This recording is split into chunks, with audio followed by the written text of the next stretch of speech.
your mind if you want to dare argue the dude name you don't even know. Welcome to the show. What?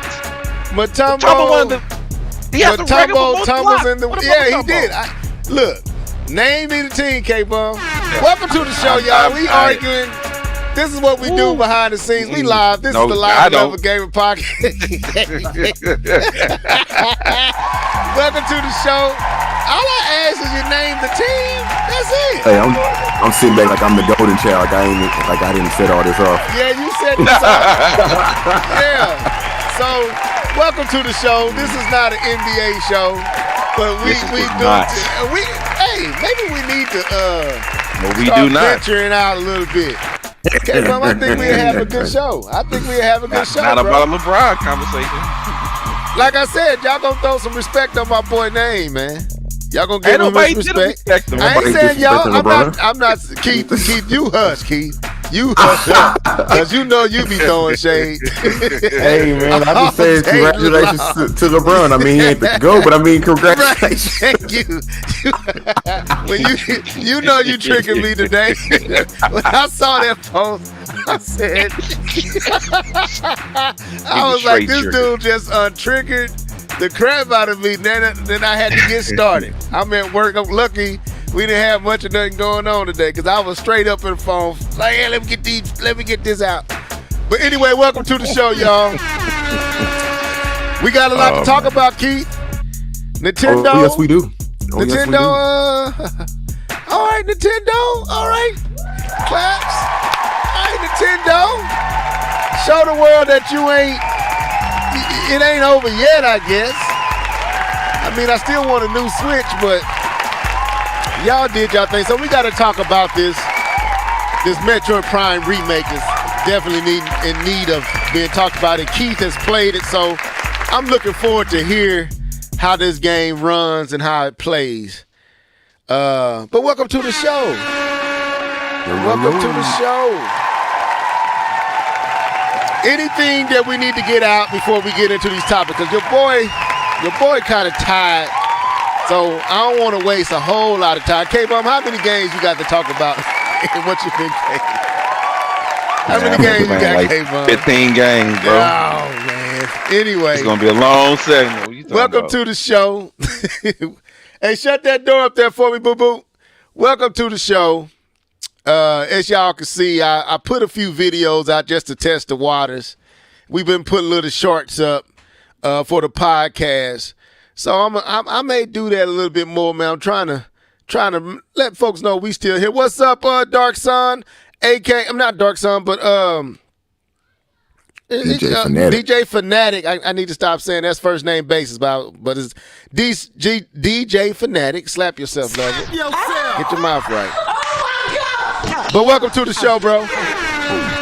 Welcome to the show. He says, "Fly Eagles fly." No, Patrick, my homeboy, gonna shoot all them. This is DuckTales, the Duck Hunt on Sunday. Patrick, my homeboy, is gonna be taking them flying Eagles down. That's what I'm looking forward to. But no, I like the Eagles too. But Patrick, my homeboy, is playing, man. I gotta go with Patrick, my homeboy. Who y'all going for in the Super Bowl Sunday? Are y'all just waiting for Rihanna's halftime show? What's going on? Who? I didn't even know she was performing. Oh, y'all didn't know Rihanna was performing? Yeah, I knew that, but I don't go. I'm not worrying about no halftime show. Okay, I'm just making sure. I didn't know if y'all had any dogs in the fight. Nope. I want some nachos and wings though. That'd be nice. I don't even know if I'm gonna do it big this Super Bowl. I think I'm gonna have a chill Super Bowl. Just turn it on and watch it, and that's what it is. I don't know if I'm gonna splurge out this time. Normally I'll be buying wings and all kind of stuff. I think I'm just gonna watch it. We'll see, because we having something at the church, so at the service, so I may have my wings and everything already done up. But anyway, man, this is the live level. I did have something to say. Hold on, before we get into that, since you want to talk about church, why do every pastor want to play with me on Super Bowl Sunday? Y'all know we trying to get out of church. Why y'all want to mess around? I didn't even do this. I didn't do this. And some, I'm trying to get out. I want to praise the Lord, but it's time to go. I'm with you. Anyway, we won't have that. We can talk about that off That man air. said, "I'm trying to go watch the game." Okay. I'm done. We can talk about that off the air. But they be playing. Yeah, they do. And I don't know how we end up. I'm still trying to figure out how this happened at mine. Anyway, so okay. But with that being said, I'm going to eat everything that's down there. So, but yeah, man. Also, shouts out to LeBron. Shouts out. Nah, we forget Smash Bros. Shouts out to LeBron James. #1 scorer, most points scored in the NBA. That record is never going to be broke. How y'all feel, Keith, about the greatest of all time, finally cementing his throne and his crown? What y'all think about King James? What Michael Jordan do? Okay, next, let's move on. So, what Michael Jordan? That's what I was thinking. That's what I was thinking. Jordan did what? How he do it? How he do it? I don't know. He retired. I don't know. Anyway, we gonna have a discussion. We gonna have a discussion live about this. We gonna do it one of these days, but not today. So we got to talk about the Nintendo Direct. We got a little not Breath of the Wild, but Tears of the Kingdom. We got Metroid Prime Remastered. We got Pikmin 4. What else did we see there? We saw a lot of stuff. We also got $70 Nintendo. Oh, we got to talk about this. But anything else, or we can just jump into what you've been gaming on? I say let's jump into it. All right, let's go. Let's do it. Yeah. You know what time it is. It's time for What Have You Been Gaming On? Sing it, folks. Let's go. Hey. What you been gaming on? What you been gaming on? What you been gaming on? What you been gaming on? What you been gaming on? What you been gaming on? Gaming on, gaming on, gaming on.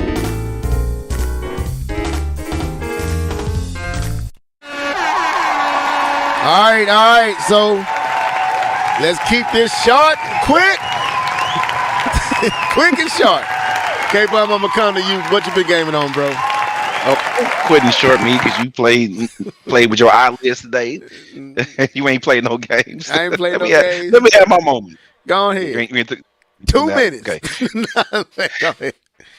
We'll see. No, so what I've been gaming on today, since it's gonna be one of those podcasts today, what I've been gaming on is I've jumped back into God of War. I've jumped back into it. I'm trying to finish God of War, and this game got some legs. This game is long. Keith, you sent me this picture, Keith. Okay, all right. Oh, you see? All right, yeah, he saw it. Yeah, all right, go ahead. Get to the topic, level. Come on, let's get to the topic. Yeah, so I just got the third weapon.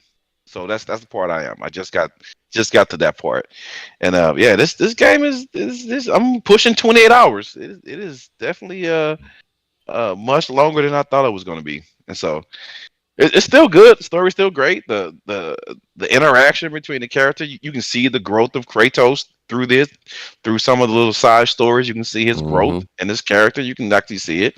And even the little conversation again you have with Odin, right? The little conversation conflict between the two, I thought was pretty good. I actually like the guy playing Odin. I love the guy's voice who plays Thor. I think it's amazing. But yeah, even the growth with I forget the girl, the woman companion that you're with. You're right. You actually see her growth, right? You see character arcs in this game, which is pretty cool. But it's kind of long. I don't know. I do gotta say that. I told you. I thought we told you, like, bro, you gonna be like, wrap it up. Anyway, then the talking head keeps saying, "Oh, go explore more. Go explore more." No, I'm trying to get to the end of the game. Got other games to play here. So yeah, I've been playing that. Like I said, it's still a great game. It's just long. Jumping back into Overwatch, playing Overwatch. Hey man, let me have my games, bro. Jumping back into Overwatch, I playing didn't even say FIFA. anything. I heard a sigh back. No, I was laughing. But go ahead. See there? Okay. I was just laughing. Jumping back into like I said, I've been playing Overwatch. The new season Overwatch came out this Monday. The new season started, so I played a little bit of that. Been putting some time in FIFA and playing a bit of 2K. That's pretty much all I've been gaming on this go around. That's it. That's it, man. Yeah, four games. I wish I had a. Oh my god. Okay, all right. Yeah. Oh my god. All right, Mr. Norris. Since K-Bum was awkwardly short, what have you been gaming on, bro? Let's see. Let's make this quick. Played on Hi-Fi Rush. Did I talk about that last time? I don't think I did. You told me no. Go ahead. Okay, so I played Hi-Fi Rush. It's a decent action platformer, action Bayonetta, whatever. Haven't played it since the Xbox Direct. But I think it's a pretty good game. Story seems pretty cool. Didn't think that they was gonna put this amount of detail and character into the game, but here we are. It's pretty good. I also went ahead and bought Spider-Man Miles Morales. Oh wow! Okay. I thought you played that already. Yeah. No. I didn't even beat the first one. And I think this is better than the first one, honestly. I think it jumps into the game faster. I think I care about these characters a little more already. Between him and his mom and just trying to make sure she's good, and the music, oh my god, the music in this game is crazy. These are some bangers. Like I literally sitting on the home screen just looking at it. When you sent that Listening to the post music. out, I was like, what is he talking about? So I went, you sent the link because I couldn't remember the intro. I was like, yeah, that was a lick right there. I listened to it for about 5 minutes. Yeah, that I was made like, that oh man, was I got hot. something else to do, don't I? Yeah. That bad boy is nice. But so been playing that. Let's see. And then yesterday we know that Nintendo released their direct for the first half of the year or the first quarter or whatever. And they released this little small game that came out on this little purple lunchbox. They redid it. It's called Metroid Prime. I know we're gonna get into it a little bit later. The purple lunchbox. I just thought that. My bad. I had a black one, I think. But yeah, a little purple lunchbox, man. But yeah, Metroid Prime came out. It's beautiful. It is literally the game that I thought that I was playing all the way back then. You know how your imagination fill in those gaps and you're like, man, this looks so good. But then when you see it 20 years later, you're like, ugh. But this game, oh my God, it's kind of like riding a bike, man. I'm back, baby. I'm back. That's funny. Is that all I've been playing? Oh, and of course I play like once a week with the boys on Roblox, so I'm still playing that. And I feel like there's another game that I'm playing that I play. What's to do with the motorcycle? Dead, not dead. It's the PlayStation one, right? The PlayStation game. I know what you're talking about. Yeah, I've been playing that too. It's the zombie ones we were talking about. Where is it? Where are you? Where is the game at? Sorry, y'all. No, yeah, I know exactly what you're talking about. I just can't. I'm trying to get the name, but I don't. It's not. Yeah, it's one of the zombie ones. It came out around when Tsushima came out, very similar time. It's a PlayStation. Days Gone. Days Gone. There we go. Yep. Days Gone. Oh, good God. Couldn't get that out. But yeah, that's all I've been playing on. Okay. I guess it's my turn. So, like K-Bum said, I've been gaming on my eyelids for the most part. But I too got to watch Nintendo Direct yesterday. And I too saw that little bitty game that said available digital later today. And Levelhead today got it and has played the first stage.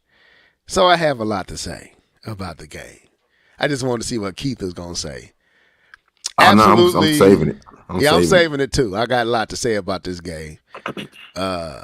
Yes, it reminds me of an attitude that has long been lost with Nintendo when we talk about it. Man.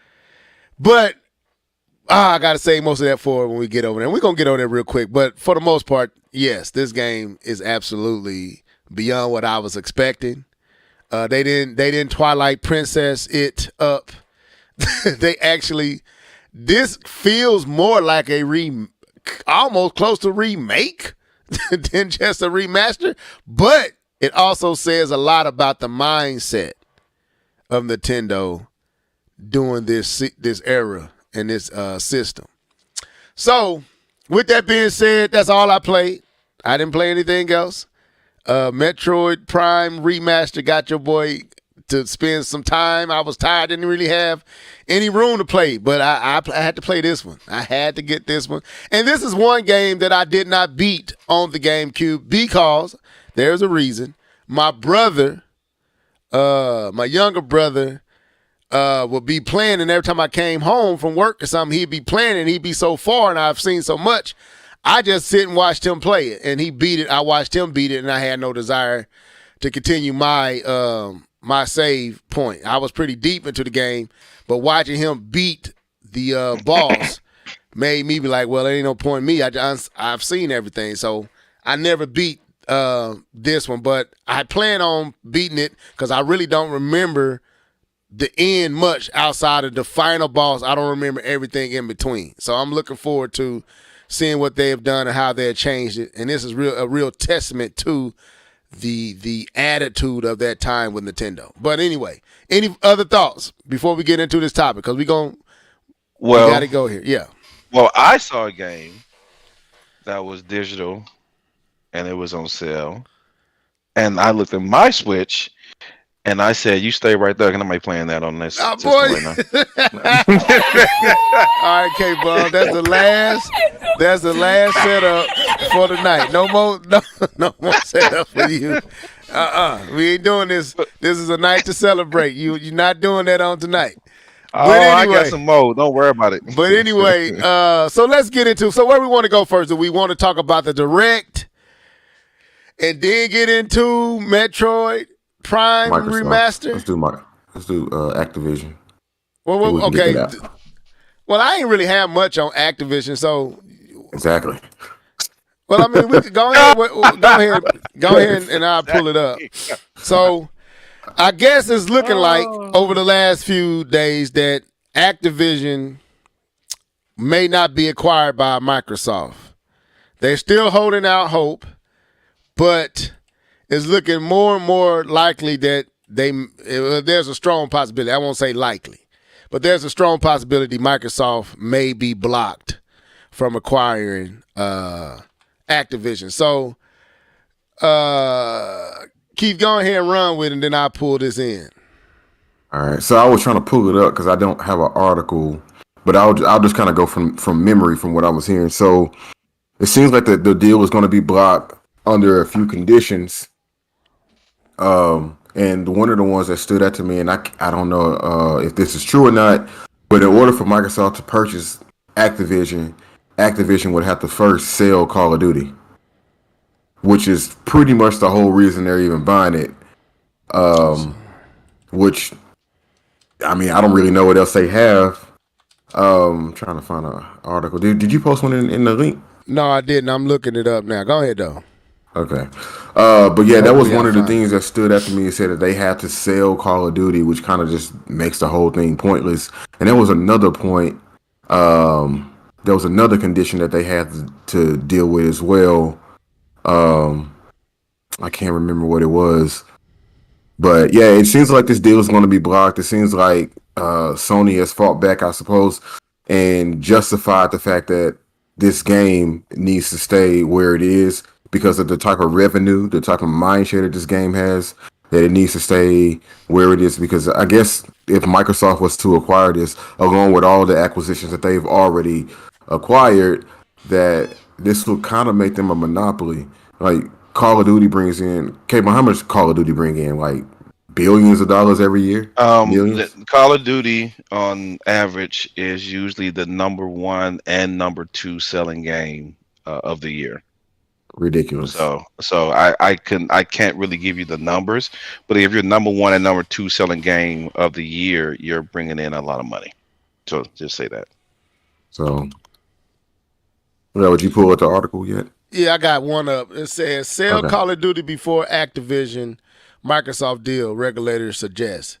Selling the entire Call of Duty series could help facilitate the acquisition of Activision Blizzard by Microsoft, says a regulator examining the proposed deal.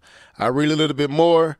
The acquisition of Activision Blizzard by Microsoft is facing a variety of legal challenges as regulatory bodies, including the Federal Trade Commission, examines whether the proposed $68.7 billion US dollars deal could breach antitrust laws. Now, one regulator says that selling the entire Call of Duty series and taking the FPS game out of Activision Blizzard's control could present a possible solution to issues regarding reducing competition and market fairness.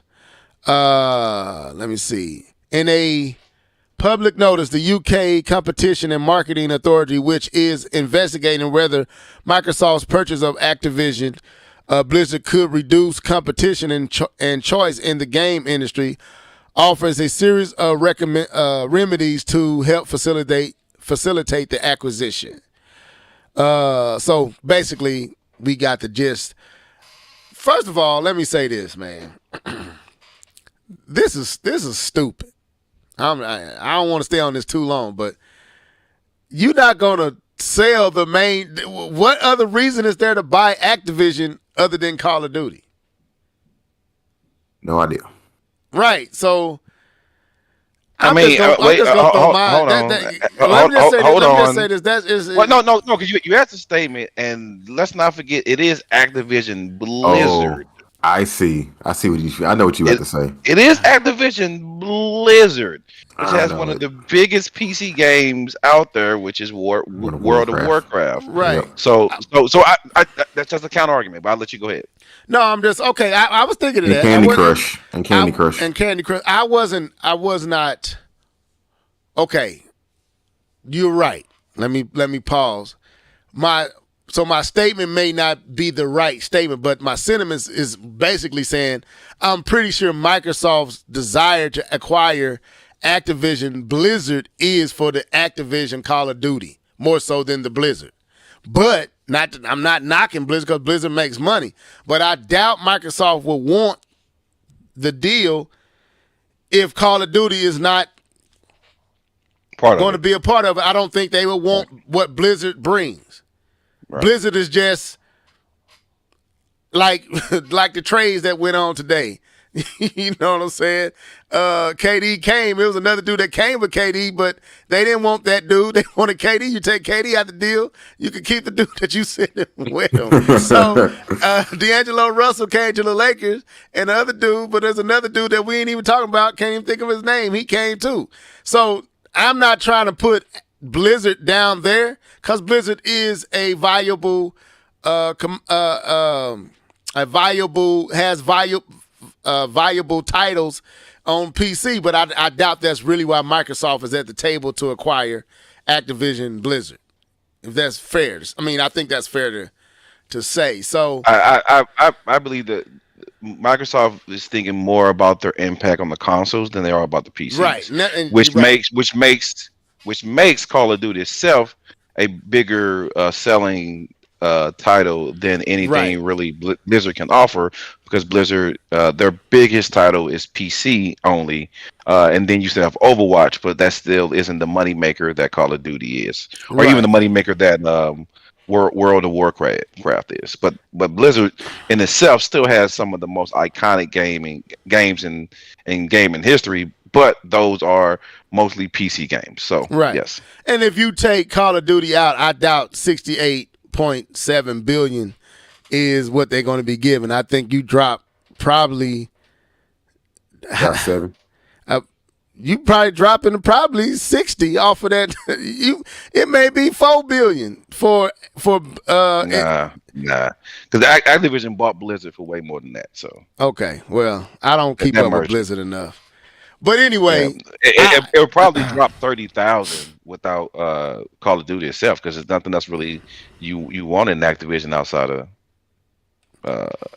Call of Duty. let me ask this, then I'm gonna let you come in, K-Bun, with your thoughts on it, then we'll move on. Mm-hmm.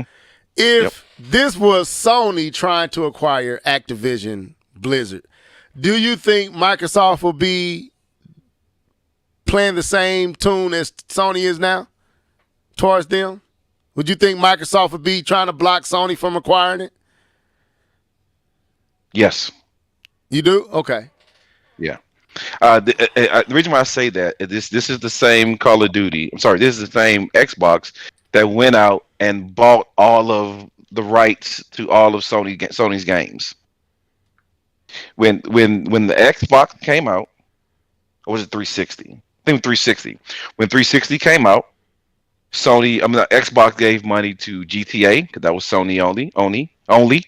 They gave money to Devil May Cry, and they threw money at Metal Gear Solid to get the biggest selling games that were Sony third party, but Sony only. They threw money at them to get them to come to Xbox. And I do believe, as far as competition, they would have done their due diligence to try to block this trade as well.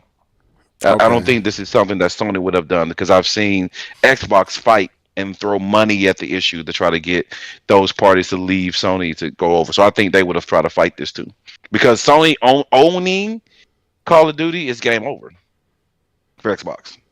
Right, that's what I'm saying. It's still the best on Sony, anyways. Yeah, it's selling ridiculous but Sony has thrown a lot of money into Call of Duty this generation. If you haven't noticed, they've thrown money at them, and a lot of stuff they get first on the PlayStation before they get on Xbox, because first it was Xbox. Now Sony has thrown money. No, I said now they need to throw it to Microsoft. Hey, Microsoft, we'll play for the exclusive rights. Right. Anyway, let me stop. But right now, it's still we've been kind of monitoring this and watching this. All of us as gamers in the industry been kind of watching this scenario, this situation. So, it's looking more and more unlikely. But I think that Microsoft may still pull this out. They may still pull this out. But we'll see. There's a chance they still pull this out. So, I'm not going to write them off from acquiring it just yet. They may be able to fight this one, but we'll see. I don't know at this moment. But so, anything else on that, Keith? Yeah. So I just want to throw this out there to y'all. So if they got them, let's say they get Activision. What happens now? What do you think is going to change in the gaming industry? Honestly, if Microsoft were leading the charge with this company. Well, Microsoft definitely has a killer app that draws massive people, so they got something to really dangle out before the industry that they can literally make us. They said they want. So if they stick to what they saying they're going to do, if they acquire it, nothing. The money just goes to Microsoft now instead of Activision. Microsoft is acquiring all that money. It's going to make them richer, but they already richer than Sony. But I think Sony is thinking way down the road and predicting that Microsoft may somewhere make it to where either they having timed exclusivity where it's on their platform in ways and capacities that they can't compete with nor control nor bid to compete against. If you can't bid against the people who own it to do something to undermine that your direct competition is who owns the game, who's supplying you with the game. So you literally eat it out of your enemy's hands. You know what I'm saying? So I see Sony's position, but I don't think it would change much if Microsoft honors what they say they're going to do. If they're going to make these 10 to 20 year agreements where the title will be on there for this many years, it doesn't directly affect Sony for the foreseeable future, but we don't know what's down the road, in the future. So they got to think like they thinking, but immediately it wouldn't change anything, in my opinion. Go ahead, K-Bum. I don't know. I think that's how I answer it. Well, I'm gonna let Keith go. Well, he asked the question. Oh, okay. Well, cool. I'll answer the question. So, I initially nothing really is going to be different. Well, that's a false statement. There are going to be differences. Differences. I'm saying that I can't talk today. Sorry. It's going to be different because you're going to see the biggest selling game, 1 and 2, having the special kind of incentives on Xbox, right? Especially if like Game Pass, because I think that itself can teleport. Can't talk today. Game Pass into a different stratosphere. So it can catapult it into it, yeah, catapult it into a different stratosphere because at that now Game Pass, you can play the best-selling game. Number 1 and 2 best-selling game just by spending $5 or $10 a month. Mm-hmm. That's a big deal. It really is. And so I can see maybe the boat even start to shift, and then if Game Pass, because the thing is, my thing is it's not really what will Activision do to change that deal to change the gaming. My thought is what will Game Pass do to change the gaming industry. I think that's the biggest guy because I think this Activision acquisition is just for the support of Game Pass. That's the thing I think that's going to change gaming, and I have no idea what that really does to gaming. To have a Netflix type of system with the gaming, I don't know if that's bad or good. I don't know, but to me, that's what this is all pointing to. That all of this is pointing to the success of Game Pass. And if it is successful, I want to say it's a good thing. I want to believe it, but this is the same company that put their internet browser on every single PC that was sold. They understand how to do a monopoly, and they know how to saturate. I can't talk today. Good Lord, and take over an industry and milk everyone else out of it. So with someone who has that type of power, that kind of scares me because they know how to do it. So I want to say it's a good thing for gaming if Game Pass is successful, but I don't know. That's my thoughts. Okay. Keith, any thoughts to your own question? Yeah, I'll be quick. Yeah, so y'all make some great points, especially with the Game Pass. That's my immediate thought. We'll be able to put this game on Game Pass day 1, which means that we're going to drive people to come over here because $9.99 is better than $69. It's $69 now for Call of Duty, I believe. That's better than paying that. So hey, come to Xbox and you can play that game. That's the mentality I think will be behind the actual acquisition of that game. But I think ultimately what K-Bun was talking about was building Game Pass, which is what they've been doing. You saw they dropped Hi-Fi Rush, and they want to continue putting surprises and things and like, oh, look at all the stuff that we have available for you. Right. Now, if Microsoft is trying to step in the role and say, hey, we want to try to make this game our own and develop and do all this other stuff, then that's where I think we get into murky water, and that's where we get into some problems. Microsoft, in my opinion, hasn't been, and y'all can correct me if I'm wrong, but they haven't really been successful when it comes to just pure gaming. When it comes to networking, infrastructure, stuff like that, they're the king. You know what I'm saying? I'm glad that they are a part of the gaming industry because a lot of the things that they've done, especially in those early days of Halo, when everybody was playing in college and playing down the hall and all that other stuff. So they've done some great things when it comes to like networking infrastructure, operating systems and things of that nature. But Right. when it comes to gaming, if you do end up getting this game, you end up getting this company, don't step in the role as a game designer. Let them continue to do what they do. Because the moment you come in and try to really do something, then that's where you're probably gonna lose footing. I mean, look at the great Halo. Halo is a shell of itself right now. I would even argue Gears of War is a shell of itself, and they continue to stand on the backs of Forza Horizon and Forza Motorsport.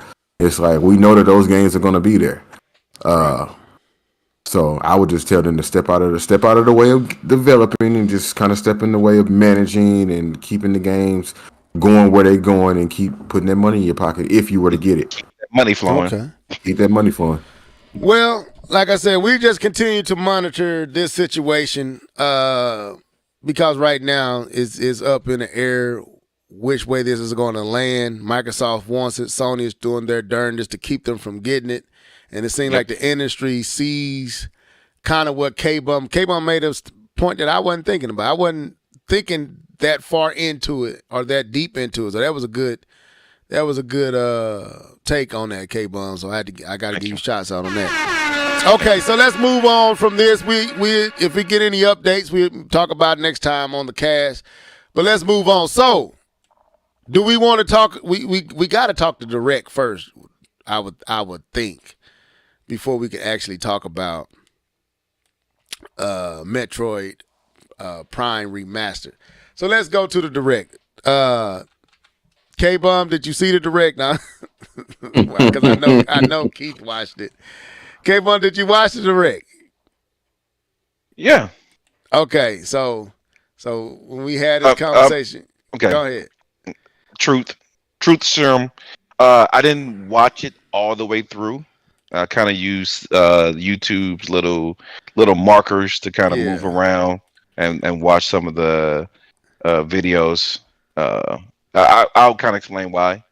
Okay. But I did watch the Direct, but not just straight through for the 45 minutes. All right, so we not going to recap everything in this Direct. We're gonna talk about this. We not doing that, right? It was a lot of stuff here, but we definitely gonna talk about the opening game, Pikmin 4.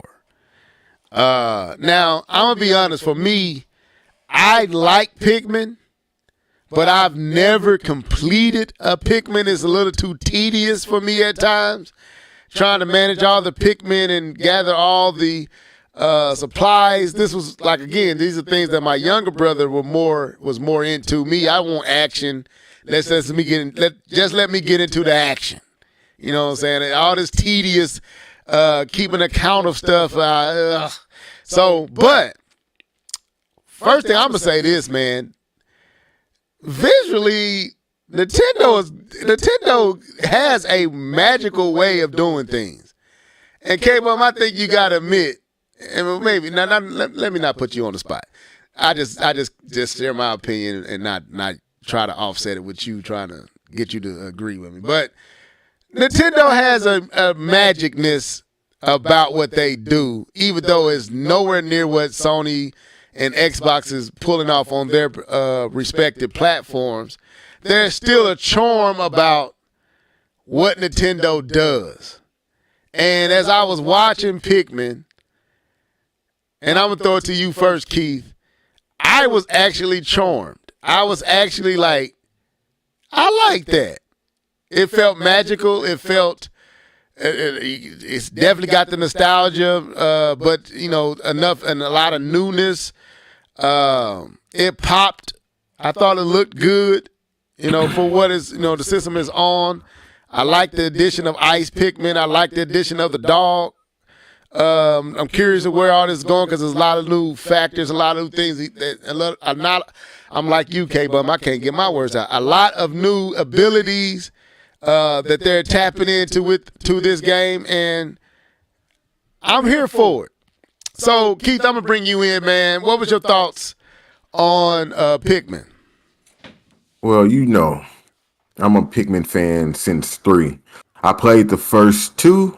The first one I couldn't get into, kind of like what you said about the time management.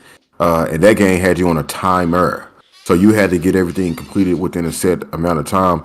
I didn't like that. The second game came out and it was a lot more relaxed. And then, of course, I played the third one off the GameCube, and man, I missed the gamepad. That's neither here nor there.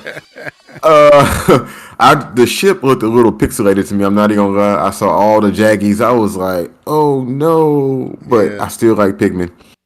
I thought it looked great. Like you, I like the ice Pikmin. Whatever that dog looking thing was, it looked like it came straight out of Kirby. Not Kirby. Yoshi.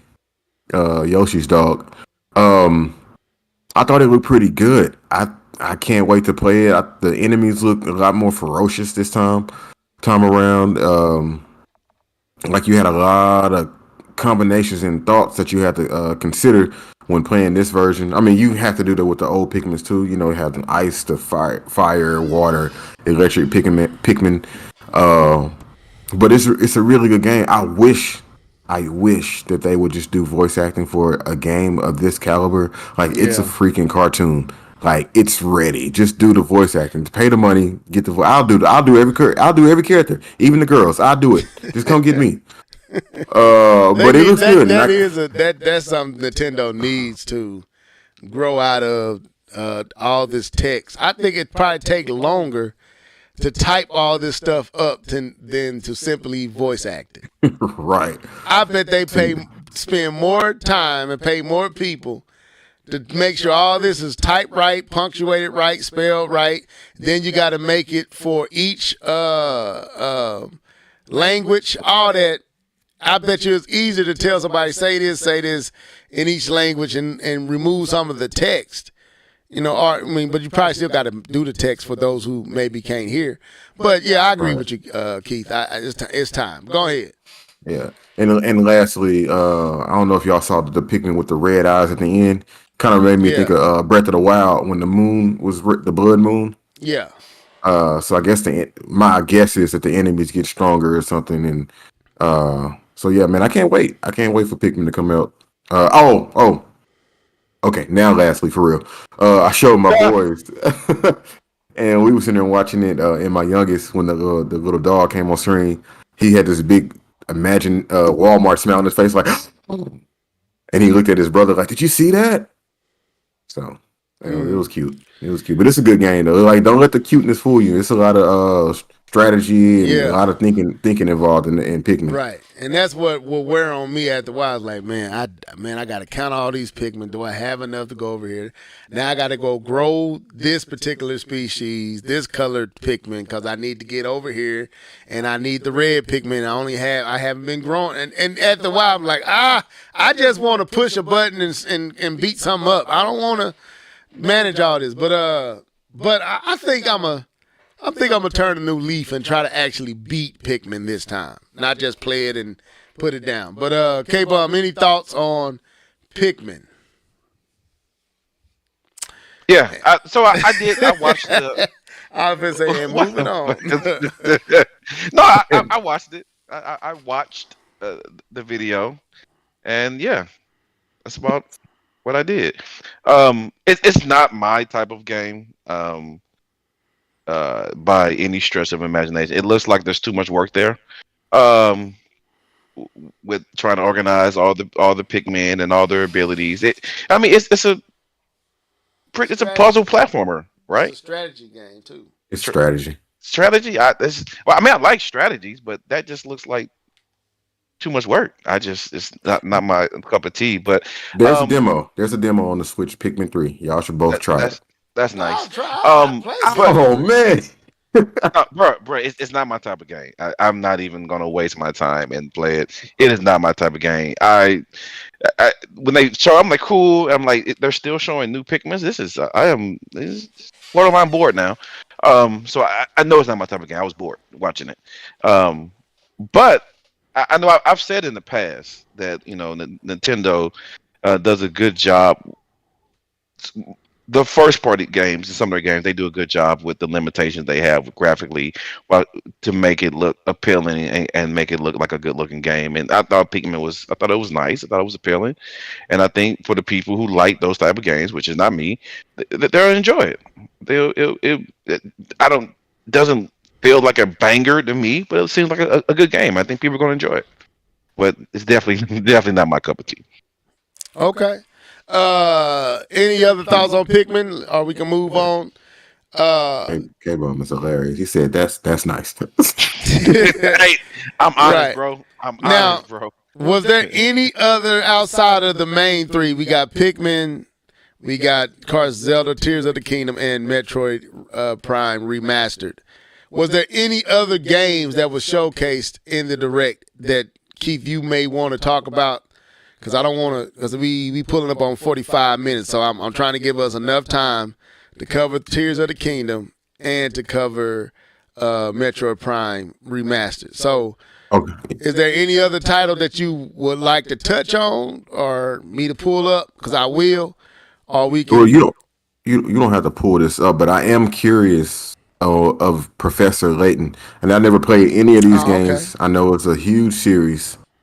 It was very huge on the DS and the 3DS, I believe.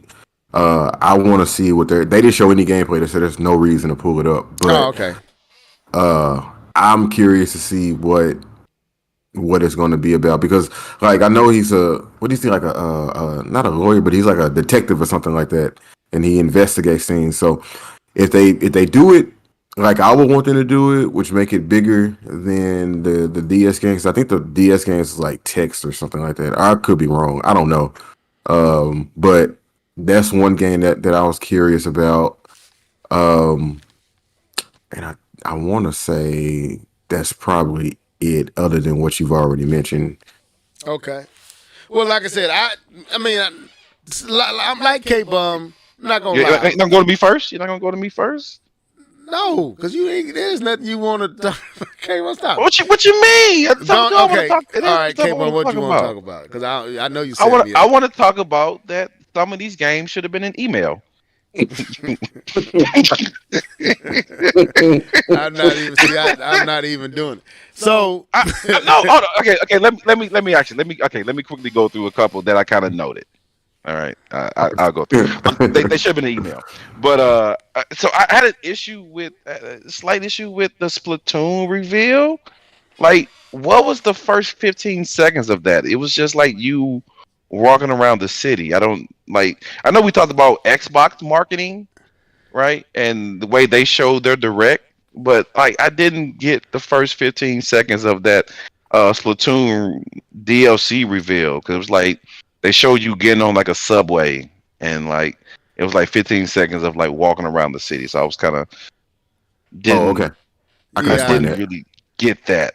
I But can explain that if you want me go to. ahead, Keith. Explain. yeah, Just real quick. So they're bringing back Inkopolis, which is the first game, the very first game. So they're bringing that back, that hub world. I don't know why, but they're bringing it back. So that's all that is. We're gonna have to talk about Nintendo's management of Splatoon, because this could be a killer app in a special way. I know it's killing over in Japan, but I feel like outside of Japan, Nintendo is kind of neutering, and we kind of discussed this before, the impact that Splatoon can have in the West, I think, by a lot of them refusing to just let it be what it really wants to be, and stop trying to make it fit into this confined box that they want to control and monitor. Just let it blow up to what it really wants to be. It'll be a competitive shooter. Right. So I don't want to spend no time on that. What else, K-Bum? Because I'm trying to keep us on track. No problem. I'm gonna have my time with this. So I did. There was another game I thought was interesting. Nothing I would play, but I think the concept is cool, and I think it would be interesting. And that was the Bayonetta Origin game. Alice Steve, we about to get there. We waiting on K-Bum to tell us about these titles. I'm We in almost there. Let me have my moment. I'm talking Nintendo. Can y'all let me? Shouts out to. I'm talking Nintendo. Welcome to the show, Alice Steve. Welcome to the show. Go ahead, K-Bum. I had to send a shout out. I did think Wrap the it up. Bayonetta Origin Wrap it game. Hey, you want me to talk about Nintendo and not sleep, so let me have my moment. All right. Because I can fall asleep to this whole direct. But the Bayonetta game looks interesting. I think that's a cool looking game. And I think What? I think that's it. Yeah, that's all I had. You the Bayonetta game got you like. It looks interesting. Wow. Or you gotta go play Pikmin. I wouldn't. I'm not saying I want to play it. I'm just saying it looks interesting. I don't want to play that game. Bayonetta game. It just looks interesting. I can watch someone play it. I don't want to play it. Okay, so first let's jump to Tears of the Kingdom because they showed a new trailer. Let's watch. I'm gonna put it up and let's talk about that. So we finally got a little bit more. Not anything that really gives us what's going on. I'm looking for some breakdown trailers, and I plan on watching one here. Probably, I know a few people who try to break these trailers down. I know that it's going to start happening here soon. So stuff that I probably didn't realize I was looking at. But just from a visual standpoint, right? Because that was one of our concerns, Keith. Because we both jumped back into Breath of the Wild. And we both was like, it still looks okay, but it's aging, right? Mm-hmm. From what you saw, and Keith, K-Bum, you more than welcome to share your opinion as well. So don't feel like this is just a me and Keith conversation. Yeah, I can have it. Listen to him. Did you feel visually? How did you feel about it? Oh, me? Oh, yeah. I'm sorry. I don't think it came on since I started talking.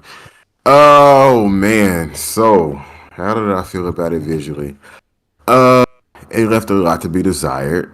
I think they have doubled down on the shell shading. The first Breath of the Wild didn't look as shell shaded as this game does. This game looks extremely shell shaded. I agree. If I'm honest. But I mean, it still has that charm, still has that character. Mm-hmm. But oh my goodness. It definitely leaves a lot to be desired, but I'm still excited to play it.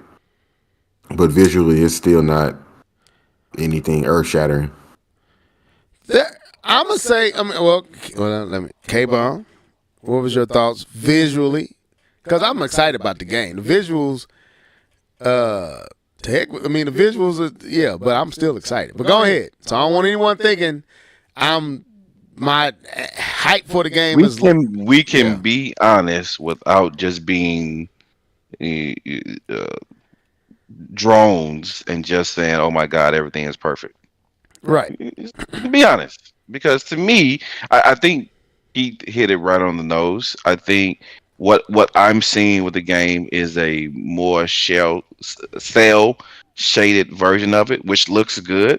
But to me, it looked very similar to the previous one. I wasn't, nothing in here kind of made me think otherwise. If I didn't know there was a sequel, I wouldn't know it was a sequel. But to me, it was very similar to the previous game. I do think they've upped the stelliness, if that's a word, of the game. But outside of that, to me, is the textures are still garbage. But the feel of the game is still there, right? It still feels like the same universe, which is good. It feels like you're in the same universe. You feel like you're still there, but it doesn't feel like an upgrade graphically. Probably combat wise, maybe other aspects, but graphically, it doesn't feel like it's an upgrade. Okay. For me, I don't feel like the cell shade part doesn't look different. But I'm not going to say it isn't. It looks a little bit more defined, I guess, than Breath of the Wild. There's a little bit more clarity, a little bit more vividness in the colors. I noticed as Link was running through the field that the grass had a shimmering aspect to it that I never saw in the original Breath of the Wild. Like this scene right here. I'm gonna see if I can pull it back. This scene and is another scene.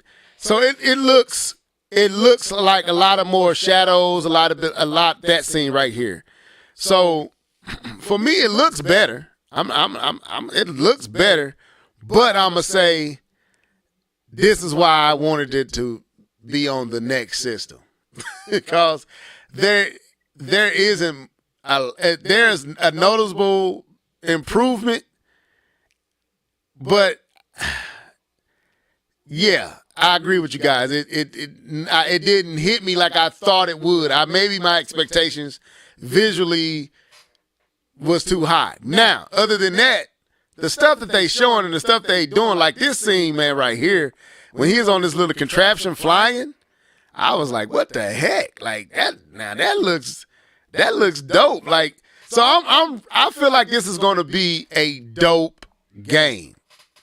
I think it's going to be a lot of story. Let me ask you this real quick. What do y'all think about Ganon's voice? Cool. Keith. I like the fact that it's there. I like the fact that he's talking. I'm afraid of something. I just thought about something. I'm afraid. I pray. I don't pray about video games a lot, but I pray this is not. I pray this is not an origin story to Breath of the Wild. I hope that this is not the 100 years previous, and you just going through the game to get back to Breath of the Wild. I'm gonna be so mad. But anyways, yeah, I thought it was cool. Wow, I didn't even think it. That's a. You think this may be prior to? That would make me so mad. I don't think that's what it is. I don't think that. There's a lot of things that says that that's not the case. I hope not. But I thought it was cool. I'm glad that he's talking. I'm glad that he's awake. Yeah, because he wasn't even really in Breath of the Wild. Right. He was there, but he wasn't. But did you real quick? I mean, K-Bum, did you? What does it? I don't even know if it's hard to ask you these questions, K-Bum, because you have no connection to this stuff. So, as a PlayStation mainly and story-driven consumer of game, like you like stories, was it nice to hear Ganon being voiced? K-Bum. It was amazing to hear voice acting. Oh my Lord, have mercy. That was one of the things I dreaded and hated in the second one was the inconsistency of the voice acting. The things that have voice acting, I was engaged. That there was, there's certain cut things. There's voice acting, right. And I'm engaged in the story and engaged in what they're talking about because the people are talking to me. And then right after that cut scene, and now I'm back to reading, and I'm like, I don't want to do this. So right. No, I applaud them for giving him a voice, and because to me that creates the character. Right? Let me not say that. That's a part of the character. To me, it's a big part of the character. It doesn't create the character, but it's a big part of the character. And him having a voice. Because there's characters like Judge Dredd, that movie, he didn't have a voice. It was still amazing. And like Snake Eyes, who doesn't have a voice, but still an amazing character. So I'm not saying that you have to have a voice to be a character. I'm not saying that. But I'm saying that, having voice acting in the game, having a voice actor. Some of my best villains, it's because of their voice. The reason why I love Thanos is his voice. Mm-hmm. Josh Brolin did an amazing job with Thanos' voice, and that's one of the reasons that makes him such a good villain is his voice, not just what he does, but the way he sounds. Right. And so that's just I'm saying. Yes. So in short, yes, I was very happy to actually hear Ganon's voice. Now. I pause it on this particular scene right here where Link is running from what they call them giants in the game, Keith. I forgot what they called them, the one-eyed giants. Cyclops, I don't know. Cyclops, yeah. So he's running towards the camera in what I think may be a dungeon. I would hope so. I would hope that they give us a few. And I think, so my question is, did Nintendo in a small way confirm dungeons with this scene? Because it's not enough to really say it is, but just looking at it, him running out of a cave, it seems like this may be like a dungeon type underground facility that he's running from this Cyclops in. So that kind of piqued my intrigue.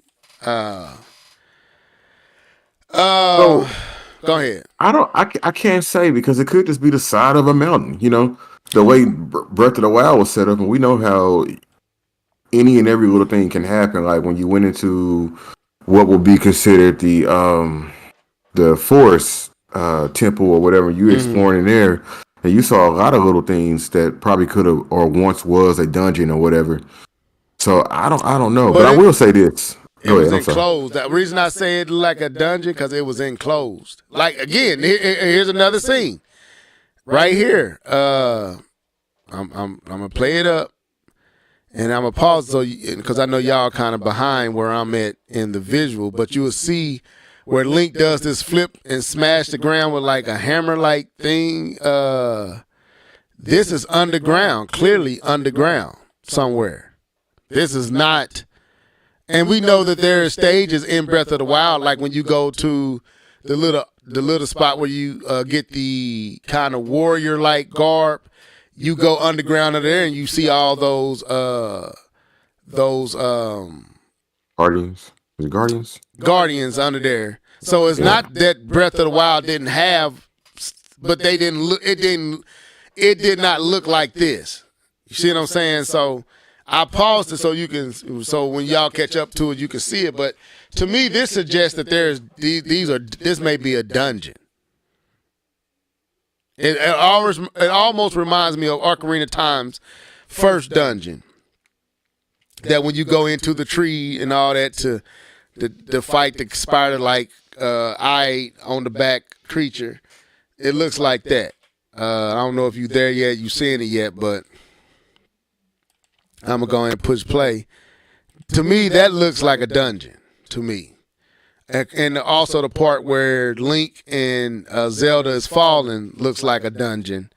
And of course, we know Ganon waking up in some place. So I'm hoping that this has dungeons because I think that's all it's missing to really.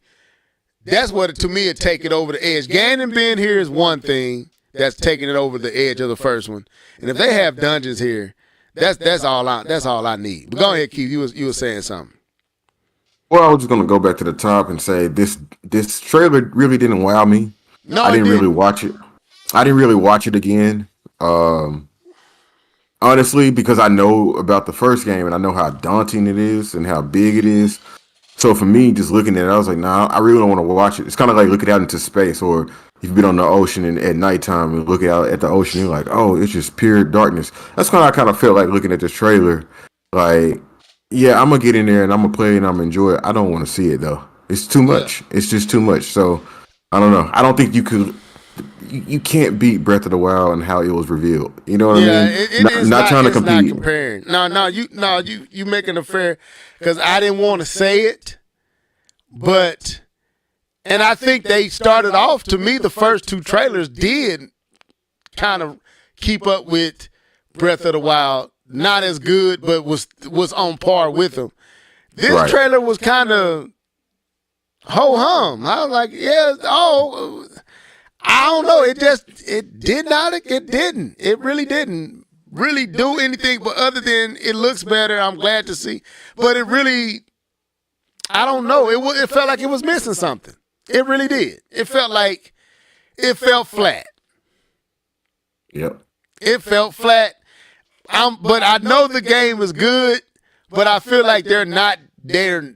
With this particular trailer, they did not give it the love and the excitement and the epicness with the music. I think it was the music. I think it was the scenes they chose to show. It was the whole approach. It didn't have that captivating build up. You know, because all the music didn't. It didn't do it. It didn't do it for me. But I'm still excited for it. What I think is they should have gave us more of that dialogue and more of that story. Yeah. I think they should have gave us more of that. We know that we're finna go out there and explore. We know there's gonna be some cool things out there. You actually don't have to show any of that, like that car or a motorcycle or what? Not motorcycle, but whatever that thing is he's riding on. I'm glad that you showed me. Cool, but I wanted to hear more of what he was talking about. If that was Ganon, like just go ahead and show us. Like all right, in the first game, it was exploration. In this game, it's going to be dialogue focused and story driven. You know what I mean? I think Yeah. they should have switched it up on us, but they pretty much tried to play it as here's more of that Odyssey that you like. Right. I think you hit it right on the nail. I think we are past this presentation of the game. We have seen 2 trailers. Yep. While short, I think the trailer they showed before this, when you saw from the sky part, I think this trailer dampened my hype, even though I know not to read into that any kind of way. But the other 2 trailers got me excited. This trailer was like, I don't know. But it was like, it's another trailer. But like you said, they should have played more on the Ganon, the story. It's time to kind of start sharing what's going on here. Start pulling back the layers. I feel like that's where we at. We know we finna explore, like you said. We know we finna go on a grand adventure. Some of the bosses, seeing Ganon waking up, but we've been here already. We seen Ganon in the first trailer. That's what hyped us up. Then the second trailer you showed us turning into a teardrop going through and oh my God, like what the world now? It's like, this wasn't it. This should have been maybe your first trailer. You know, I have a question. What if I know that other games, so like CD Projekt Red with The Witcher, and some of the other games, Cyberpunk, and even mini games use CGI kind of videos to kind of explain the story and what you're going to get into. Because I don't know you remember, Keith, but that what got me hype about The Witcher was seeing that clearly it was CGI trailer. It wasn't supposed to be gameplay, right? But it was a CGI trailer for The Witcher when he meet like that girl in the woods where she's being captive by a couple of people, and he like dismantles them and kills them. And he says something like, "There's more other things to be afraid of than." But it was that that video that like, man, this is like because it shows Gerald and the what he's going to be doing, but it was CGI. It was clearly CGI. It wasn't supposed to be anything other than that. But that got me hyped about the game, right? Do you think that Nintendo, even for a title like this, could pull something off that's clearly CGI, that's not meant to be a representation of the game, but use something to kind of hype up the story or what you're going to do? You think they could be successful doing that, or is Nintendo kind of faithful, just expecting to see gameplay and that's it? The latter, in my opinion, because as Nintendo fans, we know. Don't show me CGI because I know I'm not getting that. Just show me what I'm getting, and because they're good at it's already animated. They're good at presenting games. That's not Nintendo's issue. Nintendo knows how, and I'm gonna shut up real quick because I want to get to Metroid Prime. But Nintendo knows how to present a game. Just go back and watch the presentation of Breath of the Wild. Go back and watch the original 2 Tears of the Kingdom. Go back and watch Odyssey. Go back and watch, Pikmin 4 just now. Go watch what they just did with Metroid Prime 4. Metroid Prime Remastered. They know how to present a game. That's not their problem. For whatever reason, they're holding so tight with this particular title. And I understand they don't want to spoil anything, but it's like, I would rather you, like Keith said, then let us dive into let us see more Ganon and maybe focus on Ganon, not Link, but Ganon being back. Maybe hear him talking and waking up and see his skin coming back on his body and his eyes glow and you see the Triforce or whatever and it goes off. That, to me, that would have been better than what they showed here. But again, I don't want to dampen the mood. I'm glad I saw more Zelda. It didn't live up to all the trailers that preceded it. To me, it didn't. It was something flat about it. and I'm glad Keith said it because I wasn't going to say it, but I was underwhelmed, not by the game, but the trailer, the presentation, the way they presented the trailer was underwhelming. The introduction was dark. It wasn't the best visual, like the part to show because it was so dark and muddy. It didn't look good. It didn't look good, especially on the live stream. When I went back and watched it, it looked a lot better, but even with Metroid Prime Remastered, I went back and watched direct feed, and that's what it was like, I got to go get this. This looks amazing. So I'm not saying the game is bad looking. It's just I don't think Nintendo did a great job. Like too much of the castle, too many scenes that just didn't look all that appealing to me. Some of the scenes they showed with him riding on the horse, that stuff looked amazing. So I'm not gonna say it wasn't stuff here that I was impressed by. I was, but it was they didn't show enough of that. They showed stuff that I don't know why they showed. I don't know who picked the stuff that they chose to show. They showed it out of order. Yeah, it felt broken. Something was This trailer, cut Ganon from this trailer. Make this your first trailer. Put let's see, your second trailer where they're walking in that corridor or whatever. Mm-hmm. And him and Zelda are sitting there walking and talking and whatever. Make that, because now you're building up the story. See what they did at first? They built the story up and said nothing else. They built the story up and like, oh, I can't wait to see what's going on. Oh, what's that Ganon? Oh, look at his hand, blah blah.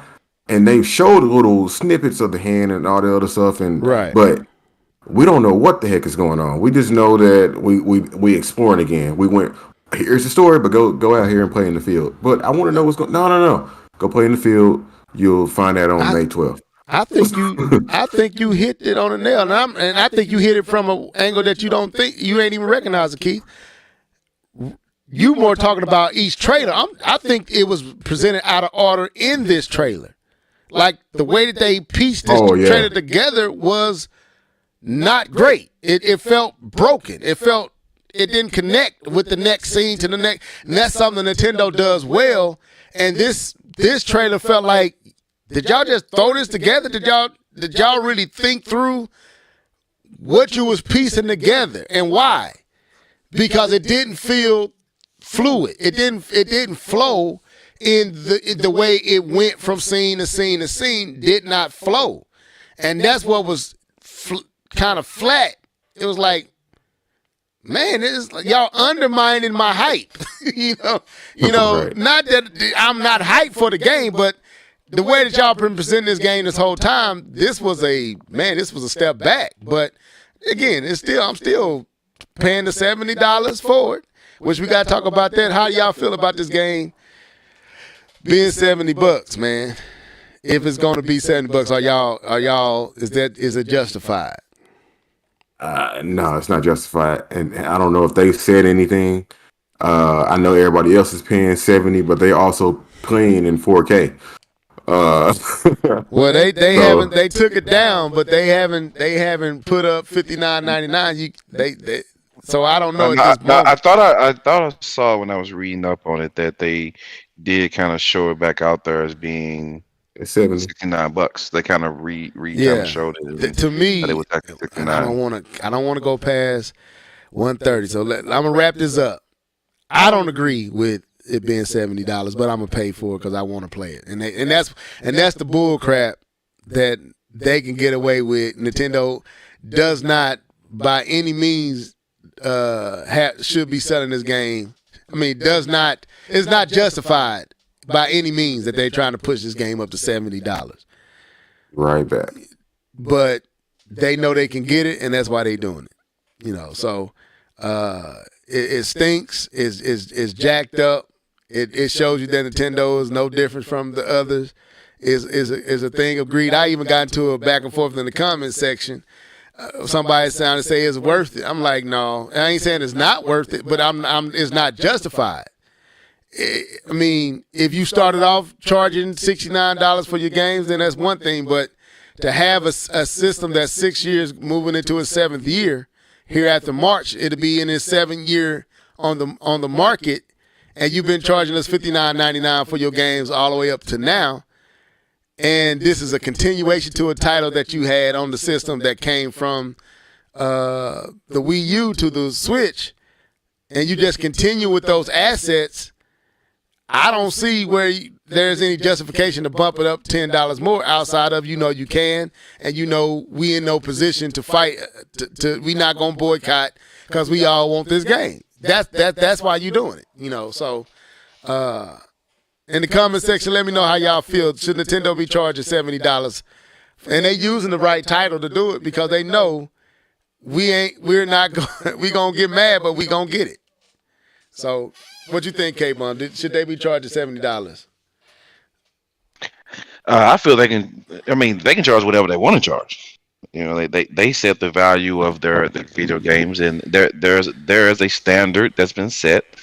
With the other guys charging $70, and they absolutely can charge $70, just like we're paying $70 for a digital game for digital games which don't have the same overhead costs as physical games. Right. So that is there, and so I feel like Nintendo is in their right to make that decision. Now, is it worth it being a 7-year-old system with a game that most people were hoping would come out on your next gen version of the system, but coming out on this one? And I think people are still going to pay that. But the question is, what standard are you now setting for the rest of your games? And will people be okay if a Pikmin was $70? If a Yoshi is $70? If a Kirby is $70? If a Donkey Kong is $70? A Smash, right? You kind of stated that people are going to get Zelda. Zelda is their biggest selling title, and if they want to introduce but they know they core. This is one of their core titles, and everybody. Okay, it is a Nintendo Mario Kart. staple. They can sell $70, and it's gonna Smash. Yeah, them the titles you talking about. I mean, don't get me wrong, Zelda's up there with those titles, but that's the most they can. Anyway, I'm not even forget that. I'm not spending no more time on a Nintendo trip. Okay, Keith, what you do you feel Nintendo tripping with the 70? And then we gonna move on here because I want to end on this Metroid, and we probably should have started with Metroid, but we gonna. Yeah, they tripping. Okay. Yeah, they tripping. That's all I need to hear. Let's go. Let's go to Metroid. So this to me was I made a video saying that I wanted to see this title, right? And Nintendo did it, and we all heard that it was a real thing, that this was not, this was not rumor. This game existed, it just hadn't been released. So now that we see it, it's here. I'm gonna tell you, I was my mouth dropped when I saw it. Even though I said I wanted to see it, when I saw it, I was like, they actually showing it. They actually showing Metroid Prime Remastered. And man, so let's talk about it, bro. How excited was you when you saw this, Keith? And I was a Japanese schoolgirl. I was that excited. Like, y'all don't understand how much I played Metroid Prime. Like, I've been playing it since it's been out, and I'm just going through the motion. Like, at first, the controls are hard to get back into because it was different. But man, I was super, super, super excited about this game. Like, this is like a love affair almost. Like, oh, I miss you. And my goodness, this game is one of the best games of all time. Period. Like, hands down. I don't know how you ready to go into it, or you were just trying to get that? We got to. We literally got about 20. I give us 25, 26 minutes. So at first, I didn't really know what I was looking at. I was like, Metroid, what? This ain't 4. Because that's why my mind was thinking 4. And then I kept seeing, I was like, this looks like Metroid Prime. And then at first, I was like, this looks just like Metroid Prime, like what I remember. But then I started looking at it in more detail. I was like, oh, shoot, they redid everything. Like all of the assets, all of the character models, everything has been touched, redone, all the way down to the fog on her visor when she walks through something like a heat or whatever. The planet back there has been redone. This whole space station right here has been redone. All of the characters have actual robust textures and fur. Like they really put some money behind this to update these visuals. And it just made me think like maybe this is why Nintendo is hanging on to their GameCube games, because we all know in that era Nintendo was punching high above their weight class with the GameCube as far as visuals are concerned. And this game was no slouch. Like I said, I've been playing it. There is one thing that bothers me, and I'm surprised they didn't do it. Sound. No, the sound actually still sounds good, Okay. but the plasma shots don't have light. Like when you shoot it in like a dark area, it doesn't light up. It doesn't light up a room. Okay, Like I wish they would have did that. Okay, I got you. But in all intents and purposes, it is a remaster because everything is where it was. I know a lot of people have been going back and forth whether or not it's a remake, remaster.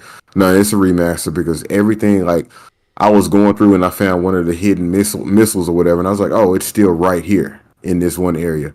So, but yeah, this game visually looks like what I thought I was playing all those years ago. When did Metroid Prime come out? 20. You talking about 2001, 2000? Yeah, about 2002, somewhere around there. 2002, that's right. But yeah, this is a beautiful game. I encourage anybody to go out and buy this game. It's only $40. This is a masterful masterpiece of a game. Okay. And I got company. Hold on, let me see what they want. All right, I got a lot to say because this is a testament to the time that Nintendo was actually trying to be a powerhouse in far as they was wanting to be the most powerful system. Metroid Prime was Nintendo trying to prove that the GameCube was a powerful system. And it shows in the quality and the details that's in this game. Even though it's remastered, it shows the mindset that Nintendo had at this time. Not to say that Nintendo doesn't have great looking games today, but there's a level of detail, there's a level of what's going on in this game with the environments, with the walls, they were going for a different approach, realism, as much as possible at that time on the GameCube. They were pushing to be considered a respected platform with power. They wanted to compete with Xbox. They was trying to compete with Sony and trying to make the GameCube. Basically, they were trying to win the power race. And this game shows that that's what their mindset was. And it made me miss this mindset with Nintendo. This makes me want to know what they can do if they return to that mindset. Because a lot of Halo, especially Halo 4, borrowed a lot of ideas with visuals and everything from this particular game. If you go back and you read, a lot of the developers and the ones that made that game borrowed a lot of concepts and ideas from Metroid Prime and the visuals, because Nintendo was really competing at that time to be number one, to be the most powerful system. And this is just a testament of that. It just shows you what they can do if they wanted to be the best. This is 2002. And some of this stuff even though they remastered it, if you go and do it, they did a side-by-side comparison, and this GameCube version still looks good. Yeah. Can't argue that. Right. So it's like, it's really a testament to where Nintendo's mindset was at this time. What they was trying to do with Luigi's Mansion, what they was trying to do with Sunshine, what they was trying to do with Wave Race. It was about power. It was about graphics. It was about being the best. They didn't have a lot of third-party support, and they made dumb decisions with the, like you said, the lunchbox with the small little disc. But go look at Soul Calibur on the GameCube with Link and how it was better than the PlayStations. It was comparable to the Xbox at that time. Go look at Def Jam Vendetta and all them games. Nintendo was trying to compete. Look at Resident Evil 4. Still stands up to this day because of the power of that system. That system was a powerhouse. It was a powerful system. And man, it just makes me miss that Nintendo. I miss them. This made me, I was like, man, I missed this Nintendo. I mean, K-Bum, I know that to you, like, huh? Like, but bro, you got to realize this was probably I don't actually disagree with that. Okay, I'm this is the actually, best looking game I'm of that actually era. on record with saying that some of the first party Nintendo games did graphics, especially when it came to shapes, way better than the PS2. I am on record. I've said that on live on a podcast that the guy in the dorm next to me had a GameCube. I used to go in his room to watch him play his GameCube. And I would go in there and I was like, wow, the colors are vivid. The shapes are crushing. Like, you don't really, like, as far as the jaggies that you saw on PlayStation, you didn't really see the jaggies the same way you did on some of those Nintendo titles. Mm-hmm. And I'm like, man, this actually looks better than some of these PS2 games. I am on record saying that. Let me send a shout out. I do not disagree. Let me send a shout out to Nia. Welcome to the show. Yeah, you late, but you here. But anyway, she said a few things I want to read, and I'm trying to make sure I'm not, because I saw Alan, he wanted to talk about this Metroid. She said, this game honestly still holds up. It's easier for it.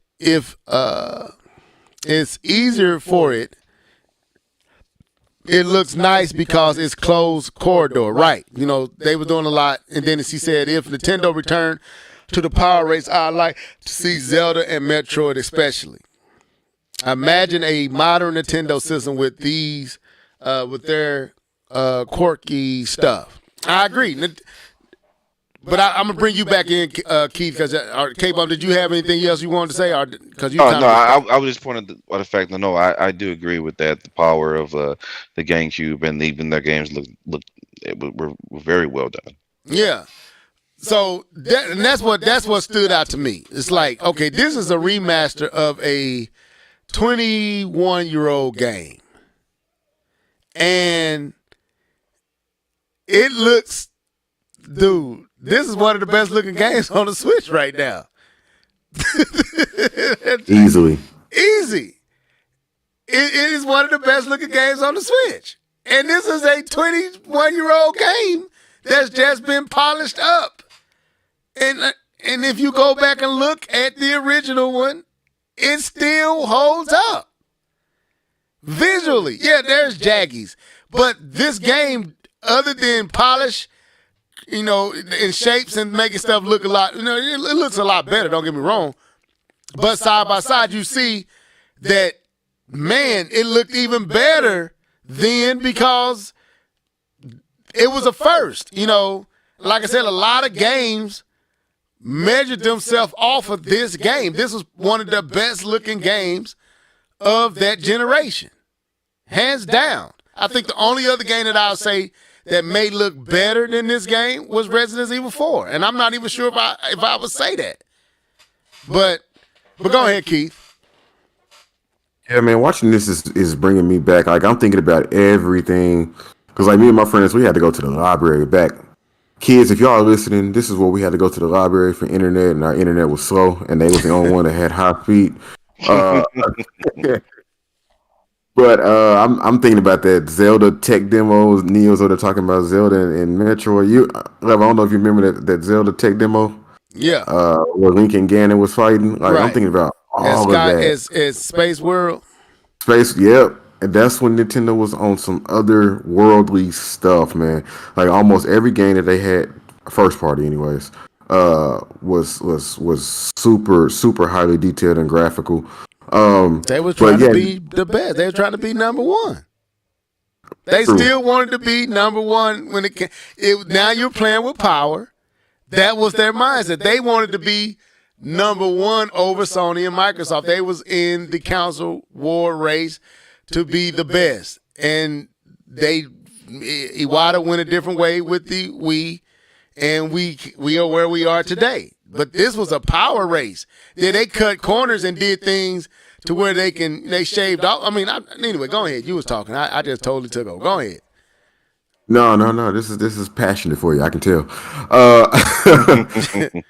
But no, you're absolutely right. I mean, like you coming off the Nintendo 64, and the Nintendo 64 was quote unquote a powerhouse for what it was, and they just continued the trend. But when the money, even though they was doing all of this hard work, all this hard labor, giving us these great games, they weren't seeing the return like they thought they should have, or they deserved, in my opinion. It went all to the PlayStation. Self-inflicted. Yeah, but yeah, I think somebody had mentioned whether or not they should do 2 and 3. No, I think this is fine. I think what Retro did here was get their feet wet again, get familiar with the Metroid series again, so they can go ahead and make 4. Metroid Prime 4. I think this is what this was, a passion project, and I'm here for it. We can use some more passion projects, but this game, I don't know. K-Bone, have you ever played this game? Just curious. I think I've played it. Just like my buddy was like, "Hey, you want to give this game a try?" And like a sit down of playing the game. This but game I wouldn't say I've played it in that fashion. But I mean, like to actually say I played a game, just to sit down over like maybe 30, 40 minutes isn't what I would consider playing a game. So I would say no. Would you consider getting it? I'm just curious. I just want to know. It's got platforming. I'll tell you the truth. It has platforming. Looking at it, I think it looks good, but I think gaming is a little bit different nowadays. So I don't think I would enjoy this title with the way gaming works now. I've been looking at it, and I was like, maybe, but yeah. I'm gonna say this: even with the controls, and you got to go back to that time that it was a lot. Yeah, you're right with the dual analog, which they added into this game. But Nintendo was doing a lot. They were doing a lot of first with the grapple hook, they were really forcing you to use all your buttons on your controller. Like, it was a lot. This game was ahead of its time, and it really shows you that Retro Studios should have never lost the rank. Shouldn't have lost the privilege to make these titles, because this really shows that Metroid is in the right hands with Retro Studios. Let me ask this real quick. Do you fear that by them putting this game out now and dropping it like they dropped it, does this mean that Metroid Prime 4 is coming to the Switch? I mean, I hope not. I hope not. Yeah, this is fine. This is fine the way it is because of what it is. But no, I think I would probably want something a little more beefier. Because remember, this game was actually going to come to the Nintendo 64, and they pushed it to the GameCube. It's like, nah, this game deserves more. Well, I'm talking about Yeah, I'm talking. Yeah, but I'm saying with this remaster hitting down and how they done it, dropping it this early when they could have Keith, this could have easily been a holiday release, and I think honestly, with the way Nintendo fans are, how we are as fans, dude, this game is going to sell. I've already bought my copy, so I did too. This game is going to sell. This could have been a holiday release if they wanted to, and they could have hyped it up. What did he say? No, it's not. What you talking about, DJ Fanatic? What you talking about? First name basis. I don't know if you said no, it's not. I don't know what you what you referring to. So give me some more intel. But no, what I was saying is they could have released this game towards the end of the year. And it would have kept them up. I personally think it could have. Like this wasn't even in my budget. I was like, I'm going to buy it right now. Right, like that's when I saw that it was only 30, I'm like, wow, and it's only because that's what shocked me. I was like, this got to be $59.99. Then it saw $39.99. I was like, I'm going to get it right now before they change their mind and be like, why are we selling this cheap? You know, this is a shocker. How well made it is and how good it looks. I'm shocked that it's $39.99. I'm shocked that they just Steph dropped it to right after the direct. I'm shocked. I'm shocked that they didn't get this bigger build. And I'm scared that it's meaning they tested the waters. Man, I hope that Metroid Prime 4 is not their holiday release. Because we already got Pikmin 4. They just gave us the Metroid that's been rumored. It's here. We playing it.